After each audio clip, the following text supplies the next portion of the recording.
ಅಥವಾ ಅಂಡಾನು ದಾನ ಮಾಡಿದವರು ಆ ದಾನದಿಂದ ಜನಿಸಿದ ಮಗುವಿನ ಮೇಲೆ ಕಾನೂನುಬದ್ಧ ಅಧಿಕಾರ ಹೊಂದಿರುವುದಿಲ್ಲ. ಆ ಮಗುವಿಗೆ ಜೈವಿಕ ಪಾಲಕರು ತಾವು ಎಂದು ಹೇಳಿಕೊಳ್ಳುವಂತೂ ಇಲ್ಲ ಎಂದು ಬಾಂಬೆ ಹೈಕೋರ್ಟ್ ಮಂಗಳವಾರ ಹೇಳಿದೆ. ಬಾಡಿಗೆ ತಾಯ್ತನದ ಮೂಲಕ ಜನಿಸಿದ ಇಬ್ಬರು ಪುತ್ರಿಯರಿಂದ ತನ್ನನ್ನು ದೂರವಿರಿಸಲಾಗಿದೆ. ನನ್ನ ಪತಿ ಹಾಗೂ ಅಂಡಾನು ದಾನಿಯಾದ ತನ್ನ ಕಿರಿಯ ಸಹೋದರಿಯ ಜೊತೆ ಮಕ್ಕಳು ವಾಸಿಸುತ್ತಿದ್ದಾರೆ ಎಂದು ದೂರಿ ಮಹಿಳೆಯೊಬ್ಬರು ಸಲ್ಲಿಸಿದ ಅರ್ಜಿಯ ವಿಚಾರಣೆ ನಡೆಸಿದ ನ್ಯಾಯಮೂರ್ತಿ ವಿಲಿಂದ್ ಜಾಧವ್ ಅವರ ಏಕಸದಸ್ಯ ಪೀಠ ಈ ತೀರ್ಪು ನೀಡಿದೆ. ಸ್ವಾಭಾವಿಕವಾಗಿ ಗರ್ಭಿಣಿಯಾಗಲು ಸಾಧ್ಯವಾಗದ ತನ್ನ ಅಕ್ಕನಿಗೆ ಸ್ವಯಂ ಪ್ರೇರಿತವಾಗಿ ಅಂಡಾನು ದಾನ ಮಾಡಿದ ತಂಗಿ ಬಳಿಕ ಅಕ್ಕನ ಅವಳಿ ಹೆಣ್ಣು ಮಕ್ಕಳಿಗೆ ತಾನೇ ಜೈವಿಕ ತಾಯಿ ಎಂದು ವಾದಿಸಿದ್ರು. ಆದರೆ ನ್ಯಾಯಾಲಯ ಈ ವಾದವನ್ನು ತಿರಸ್ಕರಿಸಲು ನಿರಾಕರಿಸಿದೆ. ಅರ್ಜಿದಾರರು ಮಹಿಳೆಯರ ತಂಗಿ ಅಂಡಾನು ದಾನಿಯಾಗಿದ್ದಳು.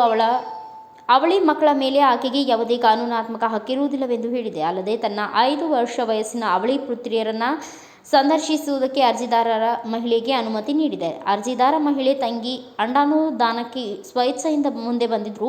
2018ರಲ್ಲಿ ಗರ್ಭಧರಿಸಿ ಬಾಡಿಗೆ ತಾಯಿಯೊಬ್ಬರು 2019ರಲ್ಲಿ ಮಕ್ಕಳಿಗೆ ಜನ್ಮ ನೀಡಿದರು. ಈ ನಡುವೆ 2019ರಲ್ಲಿ ನಡೆದ ಅಪಘಾತವೊಂದರಲ್ಲಿ ಅಂಡಾನು ದಾನ ಮಾಡಿದ ತಂಗಿಯ ಪತಿ ಹಾಗೂ ಮಗಳು ಮೃತಪಟ್ಟಿದ್ದರು. ಅರ್ಜಿದಾರ ಮಹಿಳೆ ಹಾಗೂ ಆಕೆಯ ಪತಿ ನಡುವೆ ಮನಸ್ತಾಪ ಉಂಟಾಗಿ ಪತಿಯು 2021ರ ಮಾರ್ಚ್ನಲ್ಲಿ ಪತ್ನಿಗೆ ಮಾಹಿತಿ ನೀಡದೆ ಮಕ್ಕಳೊಂದಿಗೆ ಇನ್ನೊಂದು ಫ್ಲಾಟ್ನಲ್ಲಿ ವಾಸಿಸಲು ಪ್ರಾರಂಭಿಸಿದರು.